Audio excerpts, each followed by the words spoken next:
Paz y gozo, hermanitos, los que se están conectando, los que se van a conectar, que la paz de Dios sea con todos.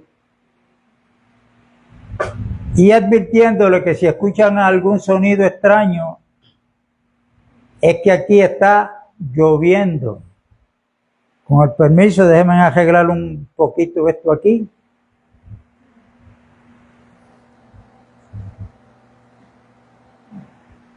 Ok, estamos grabando en vivo, no se apuren. Ok, la reunión pasada comenzamos a considerar la carta de los Hebreos. ¿Cuál es la razón? Fíjense que ahí está bien, pero bien claro. Esa carta es dirigida a los hebreos. Hay 3 nombres que inclusive en los círculos cristianos se usan esos 3 términos sin saber cuál es el origen de cada uno de ellos. Esos 3 términos son hebreo, israelitas y los judíos. Aunque guardan una relación, pero el origen de cada uno de esos nombres, yo creo que es interesante conocerlo.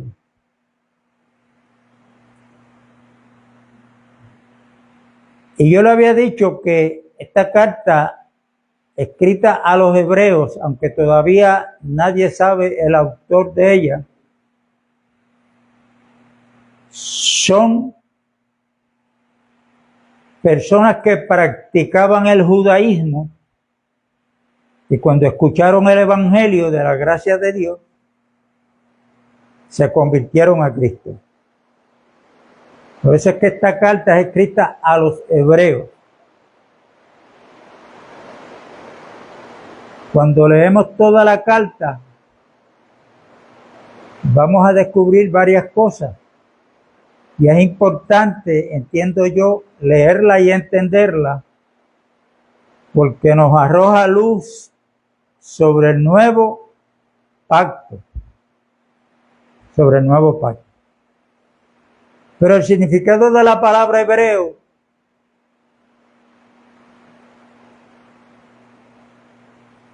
es bien significativo. Al primero que se le nombró hebreo fue al patriarca Abraham.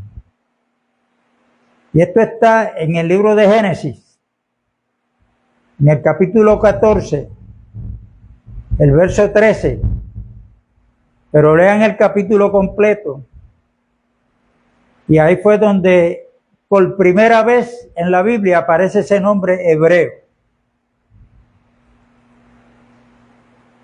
¿Por qué a Abraham le llamaron hebreo? Un hebreo es uno que sale de su confort, o sea, de su lugar, y se traslada a otro lugar diferente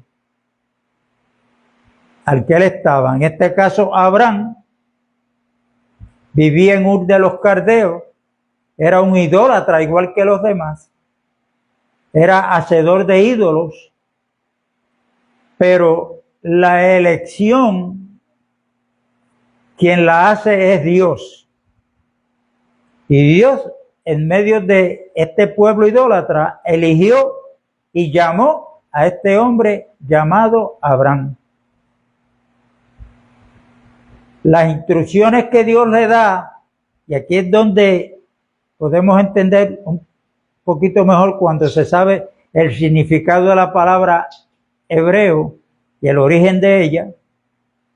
Dios le dijo: sal de tu tierra, de tu parentela y de la casa de tu padre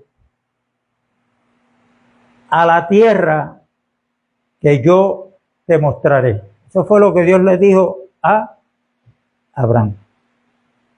Abraham no sabía nada de esa tierra, no sabía dónde estaba, pero le creyó a Dios. Dios le prometió que lo iba a llevar a una tierra que fluía leche y miel. Voy a repetir porque para mí es importante. Abraham no sabía dónde estaba esa tierra, no sabía nada de ella, pero Abraham le creyó a Dios. ¿Por qué yo hago énfasis en esto? Porque cuando Pablo escribe a los Gálatas en el capítulo 3, el apóstol Pablo dice que aquellos que somos de la fe, somos hijos del creyente Abraham. ¿Por qué hijos? Porque la misma fe que tuvo Abraham es la misma fe que nosotros los creyentes tenemos que tener. Fíjense que nosotros hemos creído en alguien que nos hablaron de él, esto es Cristo Jesús, pero nosotros no lo hemos visto. Hay promesas para nosotros que el Señor va a llegar un momento en que nos va a llevar a un mundo diferente que el que estamos viviendo. Y ahí es donde está la esperanza del creyente.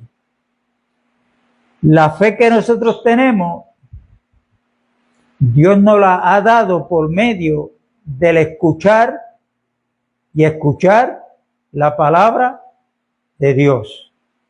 Como dice en Romanos 10:17, la fe es por el oír la palabra de Dios. Abraham le creyó a Dios, no cuestionó. Y tengan mucho cuidado los que escuchan mensajes por YouTube, porque yo escuché a un pastor diciendo, estaba hablando sobre este tema, y él dijo, Abraham no sabía de la tierra, pero de alguna forma Dios se lo había mostrado para que él saliera para allá. Y hay que tener mucho cuidado de no quitarle ni añadirle a la Biblia, al texto bíblico. Lo que hay que pedirle a Dios que nos ayude por medio del Espíritu Santo para interpretar las Escrituras. Romanos capítulo 4 dice que Abraham le creyó a Dios, no en Dios, porque en Dios cree todo el mundo, y hasta los demonios también, dice Santiago, y tiemblan.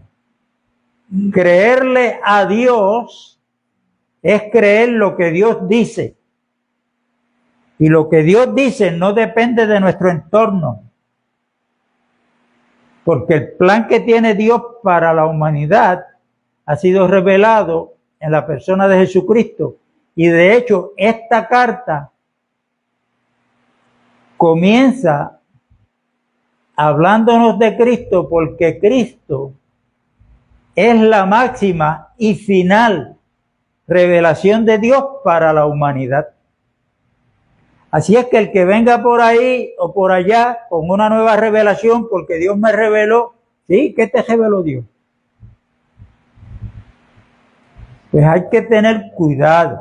Todas estas advertencias corresponden nosotros entenderlas porque estamos viviendo en un tiempo de apostasía y la apostasía va a seguir en aumento, igual que la maldad. Jesucristo dijo, por haberse multiplicado la maldad, el amor de muchos se va a enfriar. ¿Y la maldad se está multiplicando o no? Pues el engaño se está multiplicando y Pablo le dijo a Timoteo en el pasado y nos dice a nosotros hoy que iban a venir tiempos en que muchos iban a apartar el oído de la verdad, iban a apostatar de la fe. ¿De qué forma? Escuchando a espíritus de demonios. Cuando hay una falsa enseñanza, dándola como verdad, Es un demonio que está detrás de esto. Y muchos han caído y muchos están cayendo. Hay un anuncio en YouTube donde dice que hay pastores que están preocupados, pastores evangélicos, porque están viendo a muchos evangélicos volver al catolicismo. Entonces, ¿a qué conclusión llego yo? Mire, una persona que ha nacido de nuevo, que verdaderamente se convirtió a Cristo, que ha recibido una nueva vida, eso es lo que significa nacer de nuevo. Nosotros traíamos la vida adámica. Cuando nos convertimos, ahora tenemos la vida divina. Como dice Pedro, que por las promesas que Dios hizo, seamos participantes de la naturaleza divina. Ahora en nosotros hay una naturaleza diferente a la que teníamos, que era una naturaleza adámica. Y cuando un hombre o una mujer experimentamos lo que es el nuevo nacimiento, bueno, a la conclusión que yo llego, que puede caer de la gracia de Dios por algún otro pecado, pero tornarse a una religión que está lejos, pero lejos del plan de Dios, para mí esas personas se congregaban, pero nunca habían nacido de nuevo. Por eso no todo lo que brilla es oro. No todos los que están sentados en una silla, en una congregación, por grande que sea, nosotros le llamamos hoy, esta palabra cristiano está prostituida, porque ahora todo el mundo es cristiano. ¿Entiendes? Por eso hay que tener mucho cuidado, porque inclusive, como yo le dije aquí en una reunión, nosotros nos alegramos cuando llega una vida nueva, ¿verdad? Pero se sienta, pero hay que tener ojo visual, porque donde está sembrando el trigo, bíblicamente hablando, Satanás viene y siembra cizaña. Y la cizaña y el trigo se parecen. Se parecen. Por eso Juan en su primera epístola nos dice que estamos llamados a discernir los espíritus si son de Dios o no. Entonces, hoy en día muchos hablan del nuevo, estamos bajo un nuevo pacto, pero ¿qué es el nuevo pacto para ti? ¿Qué es el nuevo pacto para mí? ¿Cuáles son los beneficios que tenemos en el nuevo pacto? ¿Qué es el nuevo pacto? Todo esto tenemos que entenderlo. Y yo creo que la carta a los hebreos es bien significativa para entender esto. Y como les dije, ¿a quién se le atribuye ese nombre de hebreo? Se supone que si nosotros estamos en Cristo, es porque primero recibimos el llamado de Dios por medio de alguien que nos predicó el Evangelio. ¿Dónde estábamos nosotros antes de estar en Cristo? Estábamos en el mundo. Y el mundo completo, entero, está bajo el maligno, dice Juan en su primera epístola, en el capítulo 5. Religión, política, negocio, todo lo que es pecado está en el mundo. ¿Ok? Dios nos llama, porque ahí estábamos, para que saliéramos de ahí. Nos llamó por medio del Evangelio. Si nosotros hemos salido del mundo para venir a formar parte de la iglesia que es el cuerpo de Cristo, pues la palabra hebreo, nosotros cualificamos para que nos llamen hebreos. ¿Por qué? Porque salimos de un sistema que ha ido creciendo, fue formado, ha ido creciendo, sigue creciendo, que está bajo el maligno, que está fuera de la voluntad de Dios. Y usted me dirá, pero ¿por qué Dios nos dejó en el mundo entonces y no nos llevó de una vez? No, porque hay un propósito de parte de Dios es que seamos la luz de esos que están en tinieblas, que seamos la sal de la tierra para esos que están en tinieblas. El evangelio no se predica únicamente verbalmente, sino por testimonio, que la gente comienza a ver un cambio en cada uno de nosotros. El que ha nacido de nuevo comienza progresivamente a manifestar un cambio en su vida que los demás llega un momento que se dan cuenta. Oye, pero ven acá, yo que antes te oía hablando malo en tu casa y ya va tiempo que yo no te oigo hablar malo. Eso es para dar un ejemplo, ¿verdad? Ahí usted tiene la oportunidad de ministrarle. Lo que pasa es que yo ahora pertenezco a alguien que no le gusta que yo hable malo. Ah, ¿te convertiste a la religión? No. Salimos de la religión. Yo pertenezco ahora al cuerpo de Cristo, donde Él es la cabeza. Tenemos que aprender a hablar. El apóstol Pedro dice, si alguno habla, hable conforme a la palabra de Dios.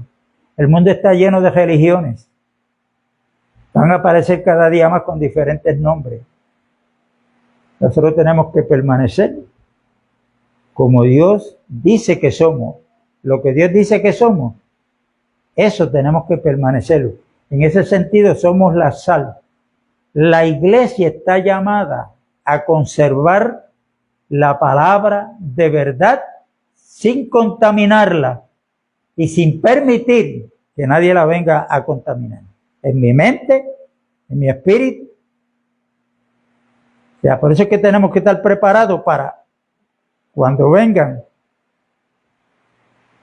Y el que quiera saber las discusiones que hay por doctrina, pues métase a YouTube a escuchar mensajes de los adventistas, testigos de Jehová, católicos y evangélicos. Hay una guerra que olvídese. Cada uno defendiendo puntos doctrinales. Puntos doctrinales.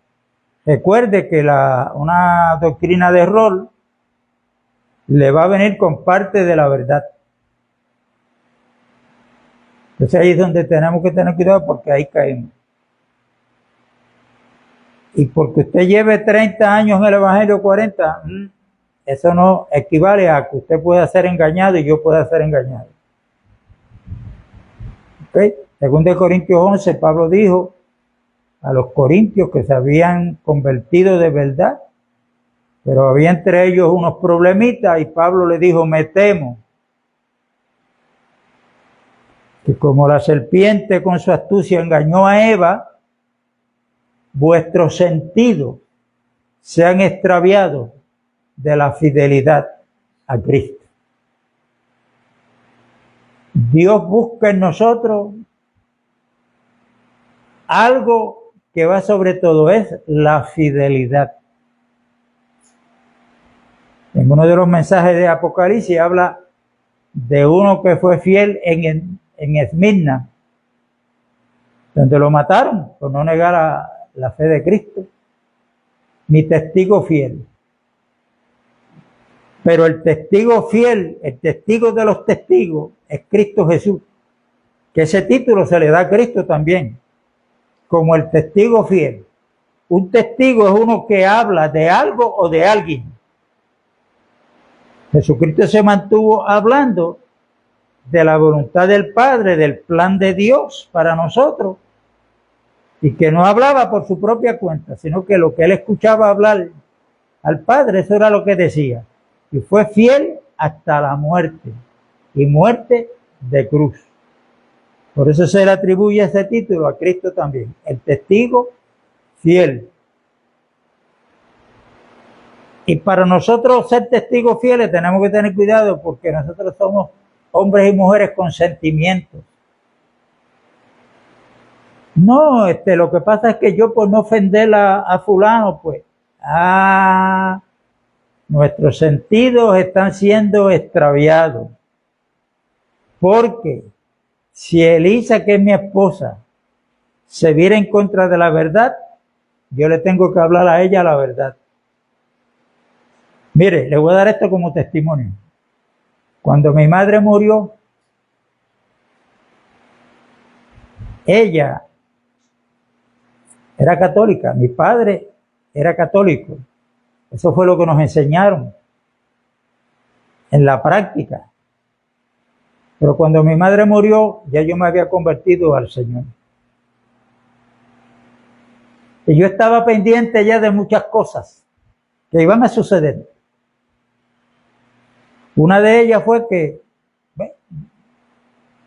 yo estaba jondeando por allí cerca de la casa durante el día, hasta que llegó el día del entierro y fuimos a enterrar a Naranjito. Pero entonces después del entierro, ¿qué es lo que viene? El novenario. 9 noches, porque esa es una enseñanza diabólica que dicen que cuando una persona muere, el espíritu está rondeando en el lugar por 9 días y 9 noches, y hay que pedirle a Dios y despedirlo y todo eso. En ese novenario, pues se llevan galletas, chocolate y todo lo que tiene que ver con eso, y ahí rezan. En la última noche, pues ya usted sabe, ya se acabó tu novena, ya te puedes retirar. Como yo sabía que eso no era de Dios, ¿qué hice yo? Pues yo me acosté a dormir tranquilito, como de costumbre, mientras se daba el novenario. Y no fui ni a una noche. Ni mandé una latita de galletas, ni un paquetito de chocolate. Porque si yo no voy, pero hago aportaciones, con esa aportación le estoy queriendo decir, yo no estoy ahí, pero soy uno como ustedes en lo que están haciendo. Todo eso hay que tener cuidado. Yo esperaba que me dijeran algo luego, me llamaran la atención. Pues nunca me dijeron, pero yo estaba preparado para contestar. Y en eso tenemos que tener cuidado con los sentimientos. ¿Se acuerdan de los 3 individuos que quería seguir al Señor? Uno le dijo, Señor, te seguiré donde quiera que tú vayas. Le dijo, bueno. El Señor no le dijo que no. Le dijo, pero las aves tienen nido, las zorras tienen cueva, pero el Hijo del Hombre no tiene donde recostar su cabeza. O sea, si tú vienes a seguirme a mí por las cosas materiales, estás perdiendo el tiempo. Es lo que le quiso decir Cristo. Hay otro que le dijo, Señor, te seguiré donde quiera que tú vayas, pero aquí está la palabra clave, deja que primero me despida de los de casa. Y Cristo le dijo, todo aquel que después que pone en el arado mira para atrás, no es apto para el reino de los cielos. El otro es más significativo. El otro le dijo, Señor, te seguiré donde quiera que tú vayas, pero deja que primero entierre a mi padre. ¿Y qué le dijo Cristo? Tu padre murió, pues yo no lo sabía. ¿Te acompaño en tus sentimientos? No. Cristo le dijo, deja que los muertos entierren a los muertos y tú ven y sígueme y anuncia el evangelio del reino de los cielos. O sea, los que van a enterrar a ese que murió físicamente son personas que espiritualmente están muertas. Cristo le dijo, deja que los muertos entierren a los muertos. ¿Apeló a los sentimientos de Cristo ahí, sí o no? Pero Cristo no se dejó. Cristo le dijo la verdad. Si tú quieres seguirme, pues, deja que los muertos entierren a los muertos. Pero hoy en día tenemos que estar preparados porque por cualquier cosita la cogemos como excusa para no seguir al Maestro, a Cristo Jesús. Así es que la carta de los Hebreos, volviendo a ella,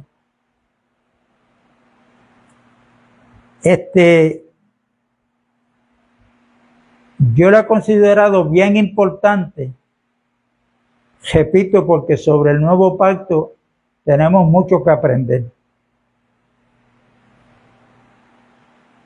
Y estos hermanos que habían abandonado el judaísmo para convertirse a Cristo y formar parte ahora de la verdadera iglesia, cambiaron de un lugar a otro. Por eso es que se les llama hebreos. ¿Ok? Se les llama hebreo. Es uno, repito. Abraham había cruzado el Éufrates para llegar a la tierra prometida.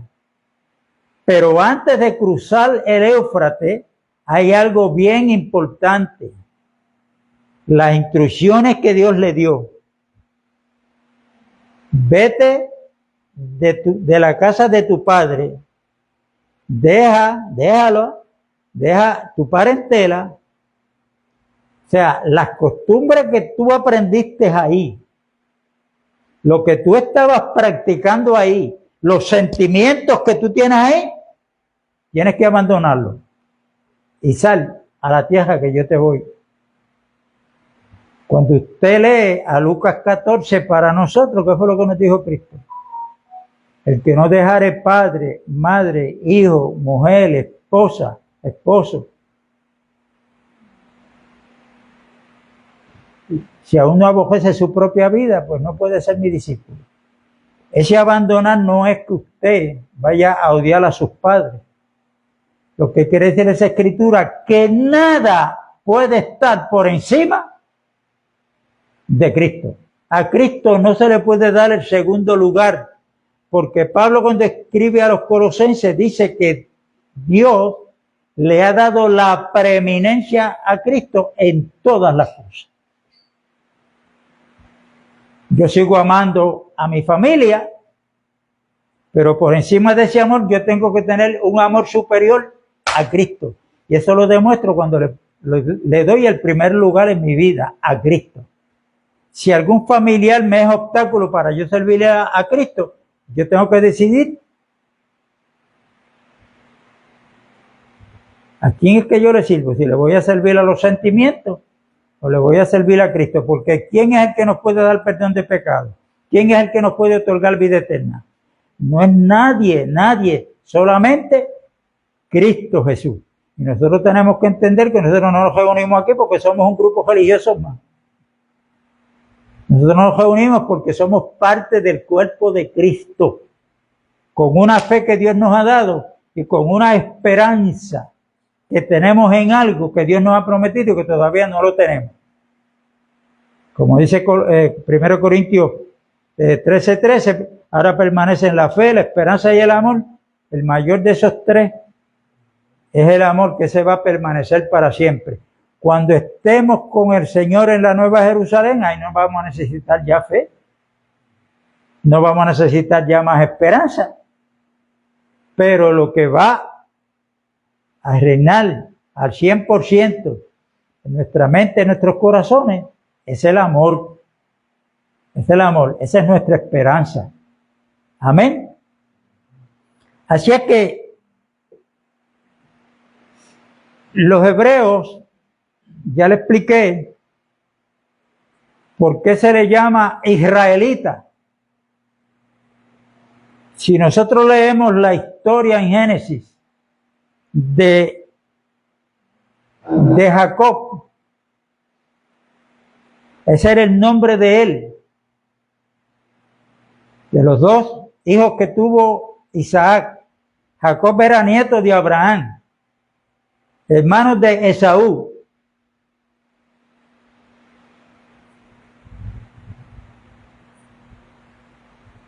Hizo una trampa para robarle la primogenitura a su hermano y le salió, pero uno llama, cuando no entiende esto, pues hasta uno le dice a Jacob que era un tramposo. Cuando usted lo ve actuando, la actitud es de un tramposo. Pero hay que tener cuidado. Porque cuando la esposa de Isaac estaba encinta, estaba teniendo problemas en su vientre. Y antes de que esos dos nacieran, Dios le dijo que en su vientre habían dos naciones, dos pueblos. Según la costumbre terrenal, el primero que salía era el que tenía la primogenitura. Y cuando Rebeca dio a luz, ¿quién fue el primero que salió? Fue Saúl. ¿Y cómo salió Saúl? Agajado del otro que venía, que lo tenía agajado por el calcañal. En otras palabras, hasta ahí trató Jacob de aguantarlo para él ser el primogénito. Si nosotros no entendemos que Dios, antes de que ellos nacieran, Dios habló y dijo que el mayor, iba a servir al mayor. Y que ya Dios, el mayor iba a servir al menor. Ya Dios había hablado.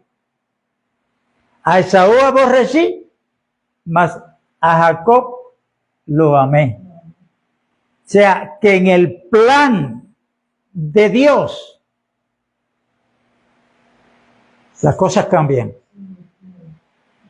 Las cosas cambian. Que no importa lo que pase, ya Dios había elegido a Jacob, inclusive antes de nacer. Cuando iba camino para encontrarse con su tío Labán, huyendo porque creía que su hermano lo iba a matar, llegó a un lugar donde se llamaba, él le puso el nombre de Betel, que es casa de Dios. Primero ese lugar se llamaba Luz. Y allí tuvo un sueño, donde vio una escalera, porque él se recostó a dormir y puso una piedra de cabecera. En la Biblia la piedra le va a aparecer en muchos lugares. Se quedó dormido y allí soñó con una escalera que unía la tierra con el cielo y el cielo con la tierra. Y veía ángeles que subían y bajaban por la escalera. Cuando él despertó, él dijo, ¿qué fue lo que dijo? Sin duda, yo no sabía que Dios estaba aquí.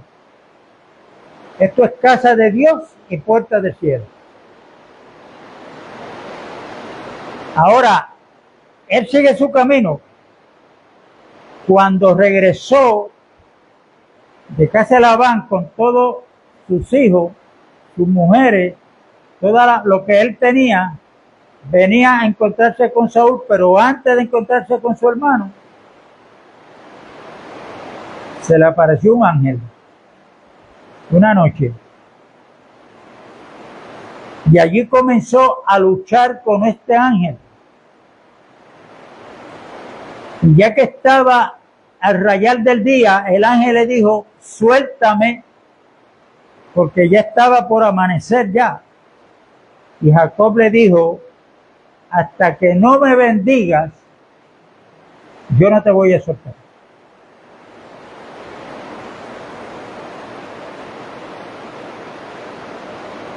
Y ahí tenemos que ver cuál fue la bendición.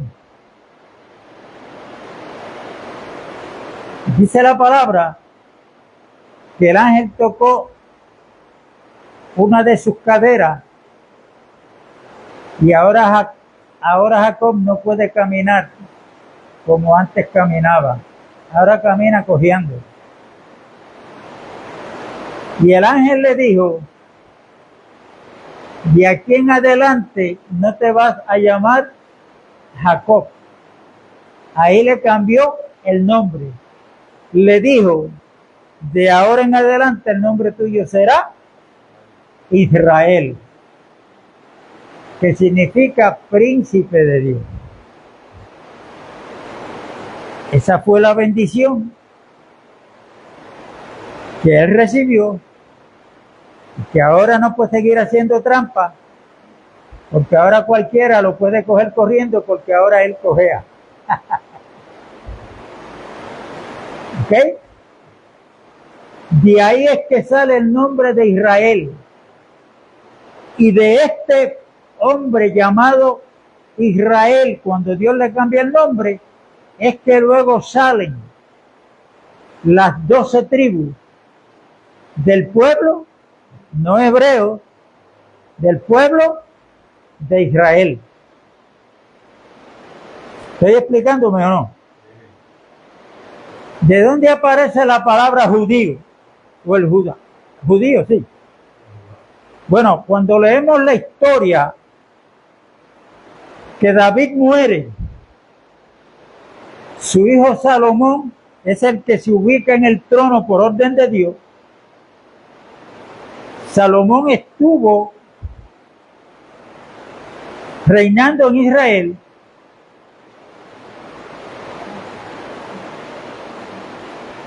y ahí fue que se cambió de la tienda al templo, porque ahora Salomón no levanta un tabernáculo, sino levanta un templo. Y ahí está en 2 de Crónicas 16 todas las especificaciones. La hizo porque David antes de morir le entregó los planos de lo que él tenía que hacer, porque Dios le había dado los planos a David. En el plan de Dios no hay nadie que pueda decir yo le di esta idea a Dios. ¿Ok? No hay nadie. Salomón restaura ese pueblo, va lo más bien hasta que le llegó la hora de morir. Pero cuando Salomón muere, comienza el engaño del poder dentro del mismo pueblo de Israel. Y unos querían las posiciones, y ahí es donde este pueblo se divide. 10 tribus quedaron al norte y 2 tribus quedaron al sur. Esas 2 tribus fue la tribu de Judá y Benjamín. ¿Ok? Ahora el pueblo de Israel está dividido, y de las 10 tribus hasta el día de hoy nadie sabe de ellas. Pero sí, las tribus de Judá y de Benjamín fueron reconocidas. Judá reinó en Jerusalén por 30 años. ¿Ok? De ahí es que el pueblo coge la ley que Dios le había dado a través de Moisés y se inventan la religión del judaísmo. Los judíos, en vez de mantenerse entendiendo y buscando la interpretación de la ley que Dios le había dado a Moisés, ellos inventan una religión, y ahí comenzaron a inventar muchas cosas que se convirtieron en mandamientos de hombres. Y ahí aparece la palabra judaísmo, porque aparece, o sea, desciende el judaísmo de ahí. De hecho, cuando Cristo comienza su ministerio terrenal, aproximadamente a los 30 años de edad, eso tiene una razón de ser también, porque cuando Moisés, José comenzó a gobernar, el ser segundo en Egipto, estos personajes, Ezequiel, comenzaron a los 30 años de edad. Eso no es casualidad, pero como este detalle ahí, porque Cristo comenzó a los 30 años de edad su ministración, es porque Cristo viene con una comisión, no solamente de ser el Salvador del mundo, sino que ya el Padre lo había constituido sumo sacerdote, pero no conforme al sacerdocio arónico, sino que lo constituyó sumo sacerdote según el orden de Melquisedec, y lo hizo por juramento.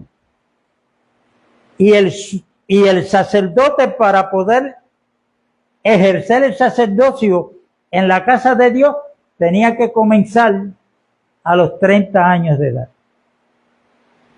Había una edad que era de los 30 a los 50, para comenzar a los 30. Por eso es que Jesús comienza su ministerio terrenal a los 30 años de edad.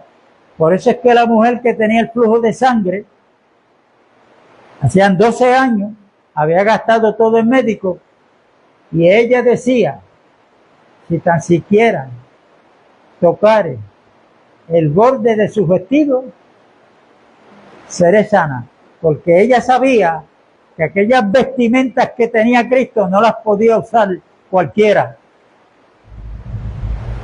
Era una persona que estaba ungida de Dios, porque en esa vestimenta abajo habían unas identificaciones que identificaban a este, que ustedes están viendo ahí, como el sacerdote de Dios.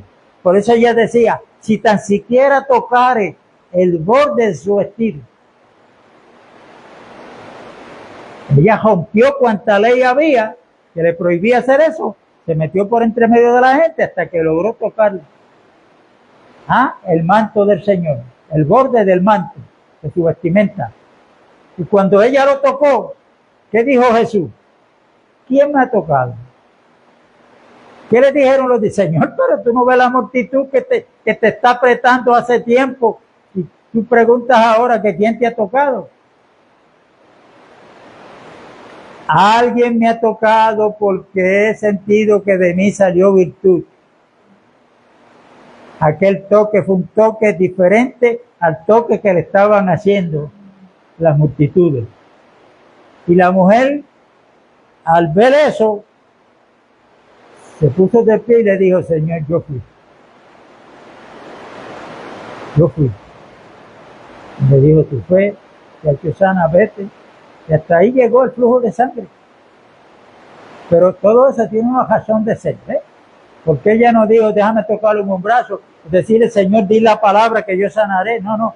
Si tan siquiera tocare el borde de su vestimenta. Ella sabía que aquella vestimenta no la podía tener cualquiera. Era el ungido de Dios. Y es algo maravilloso cuando uno logra, o el Señor nos va trayendo revelación de todos estos sucesos. De todos estos sucesos. Sí, porque muchos se preguntan, bueno, pero el ministerio de Cristo, 3 años y medio, unos dicen 3 años y medio, otros 3.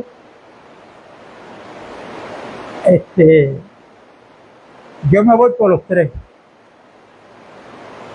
Un ministerio tan corto en cuanto a tiempo se refiere, y tanto que hizo, que después de 2000 años que han pasado todavía se sigue predicando de Cristo, se sigue hablando. Están avisando ahí de las inundaciones.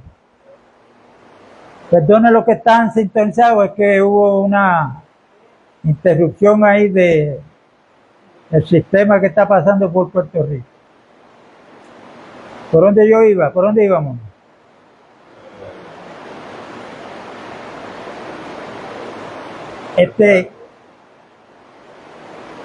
Jesucristo en esos 3 años, pues, se dedicó no solamente a predicar y a sanar enfermos, y a hacer el bien a los demás, a servir. Yo no sé cuándo es que vamos a entender esto al 100%. Jesucristo, siendo el creador de todas las cosas, siendo el Rey de Reyes, Él mismo lo dijo, yo no he venido para que me sirvan, he venido a servir. Así que usted y yo estamos llamados a servirle a ningún pastor, a ningún apóstol, a ningún evangelista. Estamos para respetarlo, identificar y aceptar la función que Dios le ha dado. Pero en cuestión de servir, estamos llamados a servirnos los unos a los otros. No es que uno que haya puesto Dios como pastor, la congregación tiene que servirle. Tener el mejor carro, la mejor casa, el mejor sueldo, no, hermano. Esa no es la enseñanza que Cristo nos dejó. Y que Dios me ayude a perfeccionar un mensaje sobre esto, sobre el servicio. Aunque yo hablé un poquito. pero algo parecido, que fue aquel mensaje que está grabado, que dice que cuál es la evidencia que nosotros tenemos, que estamos seguros que tenemos vida eterna. Mira a ver si se acuerdan. El amor a los hermanos. En esto sabemos que tenemos vida eterna, dijo Juan en su primera epístola, en que amamos a los hermanos. Pero no amor con palabras, sino con hechos.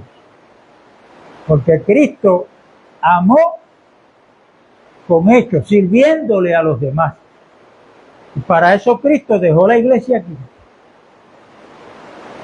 En Juan 3, capítulo 3 y verso 34, Jesucristo le dice a los discípulos: un mandamiento nuevo les voy a dar, que os améis los unos a los otros, como yo los he amado. Y entonces, pues, la religión ha hecho mucho daño. Así es que nosotros tenemos que buscar que cualquier indicio de religiosidad que haya en nosotros, sacarlo,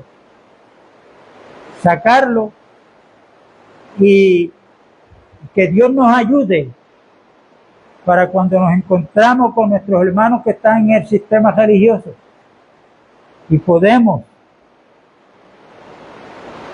como debemos hacerlo, traer una palabra, porque hay que salir. O sea, el Señor no trajo religiones para acá abajo. El Señor lo que trajo fue, ¿qué fue? El reino. Arrepentidos porque el reino de los cielos se ha acercado. Y ese reino tiene un rey, que es Cristo Jesús. Los súbditos de ese rey somos nosotros, la iglesia. Pero el Señor no va a encontrar en la Biblia, pero ninguna de las sectas religiosas que hay quien se atreve a decir que hay más de 41,000 religiones en el mundo. Ninguna de ellas usted la va a encontrar en la Biblia.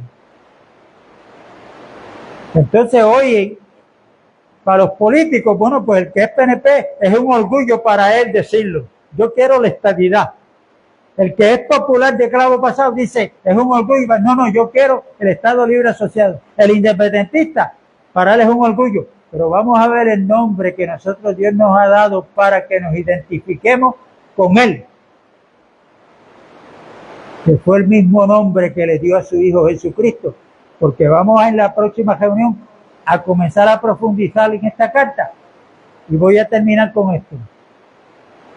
Porque como los hebreos creían en ángeles, en espíritu, creían, lo que ellos no estaban seguros era de la resurrección. Sabía que iba a haber una resurrección al final de los tiempos, porque el profeta Daniel capítulo 12 y verso 1 se lo dice, y verso 2. Pero la esperanza de resurrección para vida eterna nadie la tenía, porque quien trajo esa esperanza fue Cristo. ¿Cómo? Pasando por el proceso de la muerte. Y después que estuvo 3 días y 3 noches en el corazón de la tierra, ¿qué pasó? La muerte, el Seol, la tumba no pudo retenerlo. Resucitó. Ahora hay esperanza de vida eterna. Porque si vivimos, somos del Señor. Si morimos, somos del Señor. Porque para esto, y por eso Cristo vivió, murió y resucitó, para ser el Señor tanto de los que viven como de los que mueren.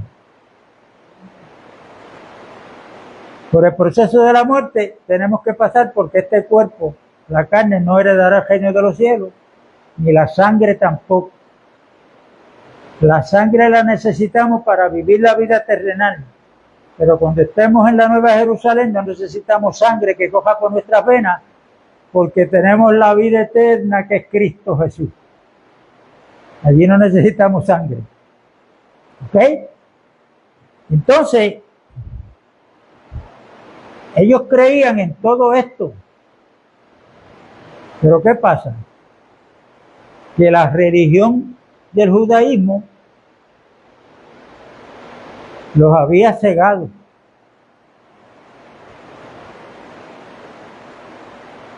Ellos creían en Moisés. Capítulo 9 de Juan, léanlo para que usted vea. Ellos le dijeron a Cristo: a Moisés nosotros sabemos que Dios le habló, pero y sabemos de dónde es. Eso sucedió cuando Cristo le había dado la vista a un ciego. Está en el capítulo 9 de Juan.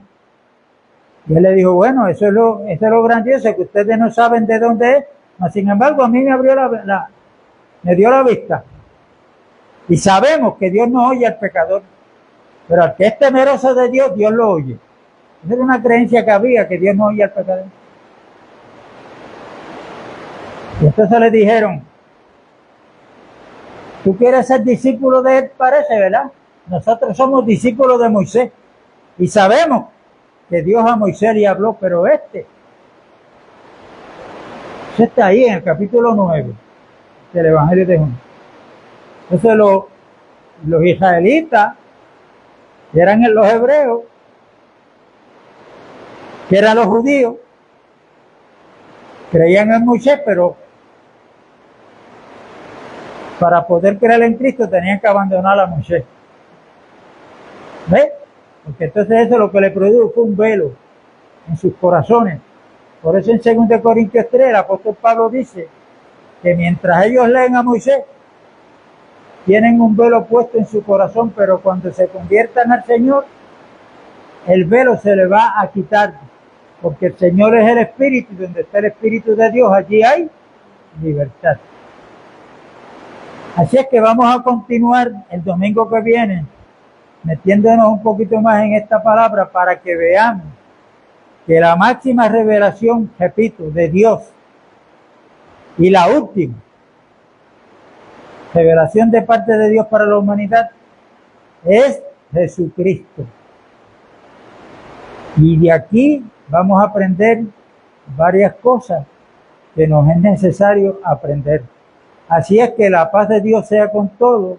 Un abrazo a la distancia para los que están conectados, los que van a conectarse. Y el domingo vamos a continuar con la carta de los Hebreos.